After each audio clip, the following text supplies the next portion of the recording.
British team is very, very low in finance, are dropping back just a little.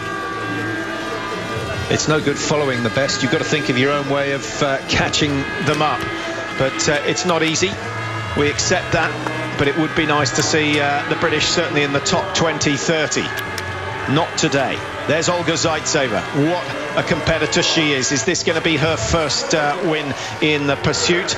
Next door to her, wearing number 3, Vita Symirienko. She's never won a World Cup. 4 times she's been on the podium. She's getting closer and closer. Will today be the day? Tora Berger, my goodness, what a season. I don't think many had her as the favourite to win the overall World Cup. Not many will put money against her now because she's had a sensational season and is over 150 points clear of everyone else. Elena Bedrushna will get this underway, and she, of course, winning the sprint just 24 hours ago. She's in fabulous form.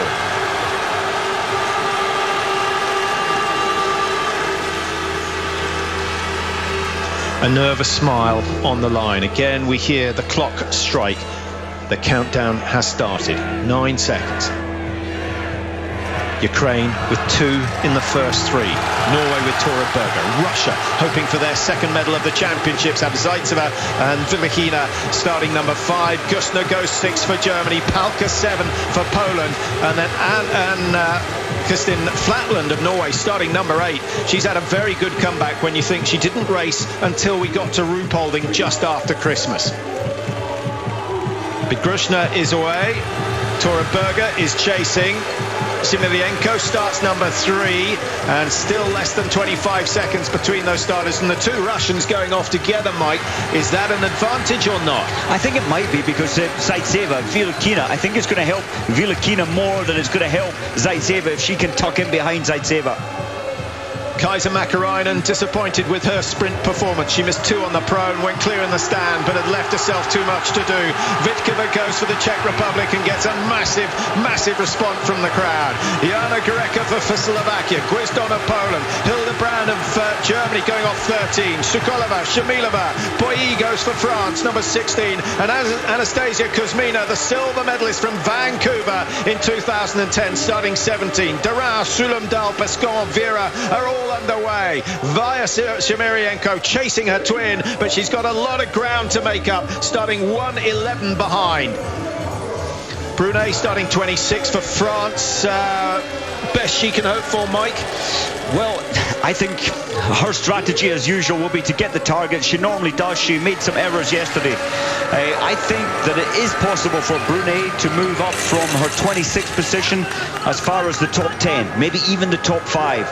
But she hasn't been on the best ski form. And the French women yesterday, positions 16, 18, 20 and 26. They were really disappointed. They wanted 3 of them in the top 8.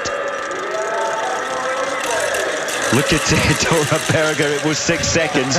It's gone already in 2 minutes. Yeah, Tora Berger, she has started. This reminds me of her performance in the individual at Vancouver Olympics when she started so hard. She went like a sprint from the gun. 15 kilometres, remember the distance in the women's individual. Only 10 kilometres today. They're short loops of 2 kilometres. And already she takes the lead away from Bedrushna of Ukraine, who I think will be quite happy not to have the pressure when it comes to that first shoot. But everyone's saying that no one wants to line up with Tora Berger on the final shoot. No, she has proved for what, 1, 2, 3, 4, 5 seasons that anyone can. Well, there are very few people to match her on that last shoot. In the men's race, though, remember Shipulin, Milishko and Foucault on the pressure shoot, they all got their 5 out of 5. Here comes Miriam Gustner. She's just 27 seconds down, having started 33 behind. So Gustner showing form for the first time in these championships. Germany, remember, without a medal so far. 27.5 to make up. But Gustner has got to shoot 10 out of 10 in the prone, because she's highly likely to make 1 or 2 mistakes in the stand, if not more. Gwizdon on ski form, Patrick. She was the 8th fastest ski time, only 17.2 seconds behind Berger. Mäkäräinen gains 9 seconds from 40 to 31.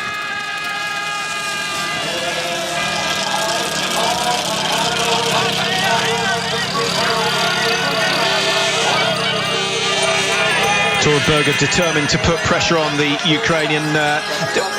We mentioned her last shoot, Mike. It's not just the fact that she shoots well for the last shoot. She's also the quickest over the last lap. She did it again in the sprint yesterday, which is surprising. It just shows that she's got fantastic endurance for the end of the race.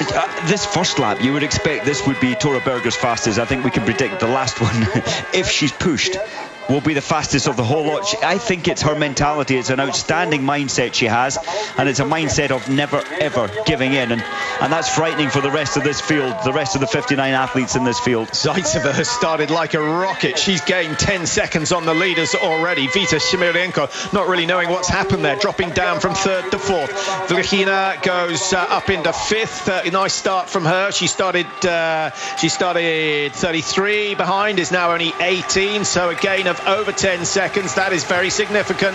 And Miriam Gusner leading the chasing group. There's no surprise there as the leaders enter the stadium for the first time. Once again, they shoot. Who was that penalised for an early start? I didn't see which athlete it was, but there's a jury decision being made right now whether someone should be penalised, and it can be 30 seconds if they've jumped the gun. If they've jumped the gun, it's 30 seconds. If it's more than 3 seconds they've jumped it by, it will be a disqualification. So let's hope it doesn't go to that. 30 seconds seems a bit harsh for jumping the gun by 0.1 of a second. It's rough, but the rules are there, and they need to stick to them. But it's adrenaline out there. It's the World Championships. It's a 10k pursuit. Well, hopefully we'll get an update on that. In they come for the first shoot. Just having a look down to see the wind conditions. It's fluttering from left to right. The strongest wind is in lanes 7, 8, 9 and 10. Lanes 1, 2, 3 look okay, so that should suit Berger and Bidrushna.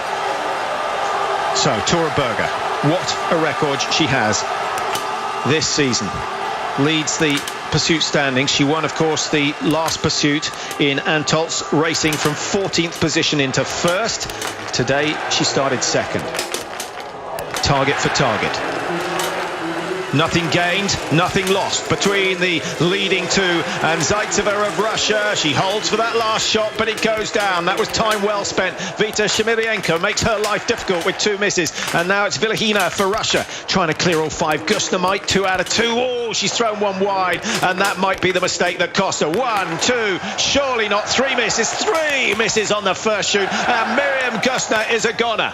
That is so bad for Gusner's mindset right now. That's got to be. But I'll tell you what, Patrick, look at the flags. The wind, just in that moment that Makarainen and Gusner came in, it really did double from the left. That must be a small factor. Guisdon struggling as well. Well, it's a significant factor because the telltale flags are now flying horizontal, and suddenly they drop down to vertical again. Difficult conditions. Nice to see Kuzmina going clear. Shamilova keeps herself in with a chance of a top tell. Sulumdal for Norway is on the range at the moment, shooting from left to right. 1, 2, 3, 4 and 5 for Sulumdal. She's quick enough to make up ground and get into the top 10. Brune clears the first 5 in no time at all, and Andrea Henkel of Germany does likewise, but just taking a little more care over that first shoot. Gusner, Mike, do you think she panicked and thought, I've got to make up as much time on the first loop as I can? I think she did. You, as a biathlete, you've got to keep control throughout the whole race. The shooting range is a different race. You have to switch off, change your mentality. I think that Gusner came in like a rocket. So the first week is going to be completed with Germany without a medal at a championships, and that's extraordinary. And I know we've got a number of fans that are a little disappointed with the way things have been going for Germany so far. Certainly Rona, who used to enjoy the German domination when you could guarantee they'd finish in the top 10. It's a different story now. She also wants to know, Mike, why they have the prone shoot first. Why is the prone shoot always first?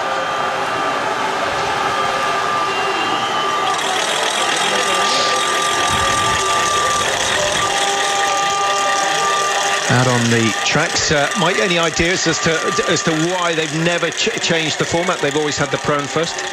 I think it's just the traditional in the sport from when the first World Championships. When was that? 1958. It all kicked off as a World Championships, and it's just been the routine. The prone, the lying down shoots always come first. The standing. And I think it's better that way. It's more difficult, marginally more difficult to get the stand than it is the prone. And the greatest tension, the greatest fatigue in your leg, and the greatest test of a biathlete is that last shoot. Yes, in the stand. Yeah, so let's keep the stand last, which means you've got to have the prone first. Okay, fair enough.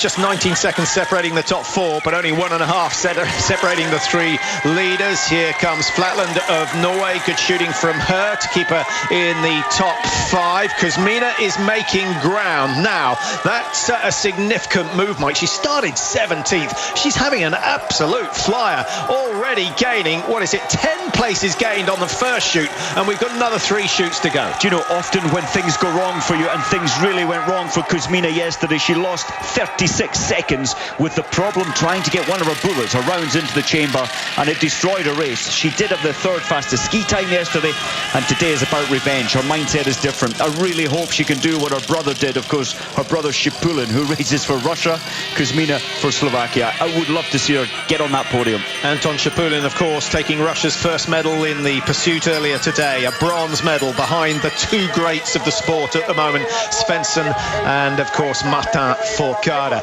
Tora Berger trying to get Norway's 4th gold of the championships. I think this is probably her best start, or her best chance of getting a gold, along with the mass start. She'll be very tough to beat in the mass start, but a long way to go. We still have 3 shoots, 15 targets, 9:43 on the clock, going through 3.5. It's not quite as quick as it has been in the past. And Polka coming up here, her tempo less than Tora Berger's. There again, is there anyone out there in the female field whose tempo is as fast as Tora Berger? Polka started 34 behind. Flatland started 35 seconds down and has closed the gap to 26.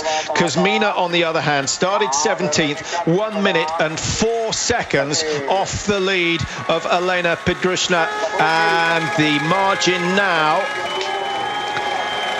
just 41 seconds, so 23 seconds gained by Kuzmina, and Vitkova isn't far off the leaders either, and that certainly will get the 20,000 fans in the stadium going. That picture might imply that all the fans here are Norwegian. There is a big bunch of Norwegians, and I think there'll be even more flying down for next week, because things have been going their way. Just before they come in, Hildebrand for Germany. She's the best of Germans in 17th position at the moment. Henkel, that's a good first shoot. She's moved from 33rd up to 20th. And remember, Henkel well, 2 years ago at the World Championships in Russia, Henkel moved up from 20th to 4th by hitting all the targets.